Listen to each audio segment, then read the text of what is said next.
Hello friends, Matt with Great Quotes here. Today's quote comes from J.R.R. Tolkien, the great writer of The Lord of the Rings. This quote is pretty long, but hang in there because it's great. It's Tolkien talking about writing fairy stories and writing mythologies, and then he relates it to Christianity and the Bible story of Christmas in particular. So first of all, this quote comes from the very end of an essay entitled On Fairy Stories. And in this essay, he talks about different aspects of creating fairy stories and comparing primary reality to secondary reality. Primary reality is reality as it is. Secondary reality is the story that is created by the myth writer or the writer of the fairy story. And there are certain things that they look for. They look for an inner consistency of reality. They look for joy. They look for beauty, right? This secondary reality is sometimes called the sub-creation, right? Not the less than creation. There's creation and then there's the less than creation or the second creation that takes place when a writer creates a fairy story. He also uses this term, the eucatastrophe, that there's a eucatastrophe in good fairy stories. And the eucatastrophe comes from the Greek prefix eu, which means good, and then catastrophe, so something life-altering. So it is a good, game-changing event. It's a good breaking through into reality. So he ends the essay, and then there's an epilogue.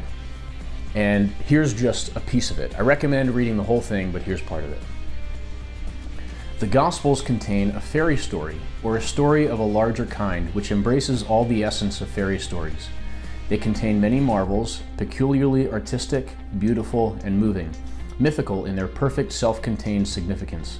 And among the marvels is the greatest and most complete conceivable eucatastrophe. But this story has entered history in the primary world. The desire and aspiration of subcreation has been raised to the fulfillment of creation. The birth of Christ is the eucatastrophe of man's history. The resurrection is the eucatastrophe of the story of the Incarnation. This story begins and ends in joy. It has preeminently the inner consistency of reality. There is no tale ever told that men would rather find was true, and none which so many skeptical men have accepted as true on its own merits.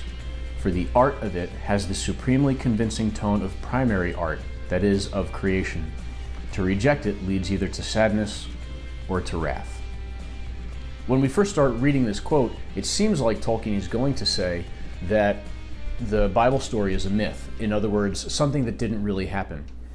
But when he's talking about the myth, he's talking about the beauty of it and this larger aspect of reality that it refers to, and this larger aspect of reality breaking into our world, and that this, what looks like a myth, has become actual history.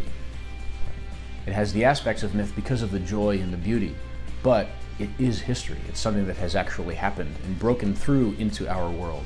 So Tolkien is saying that the story of Jesus, of God becoming man, is the greatest imaginable eucatastrophe. It's the one that most of us, if we could choose the eucatastrophe to be reality, it's the one that most of us would choose. And he's also saying that this is a story which even skeptical men have been convinced of on its own merits. And to reject it leads either to despair or to anger. Despair because there's really no hope for salvation, or anger because we want to be saved but we can't.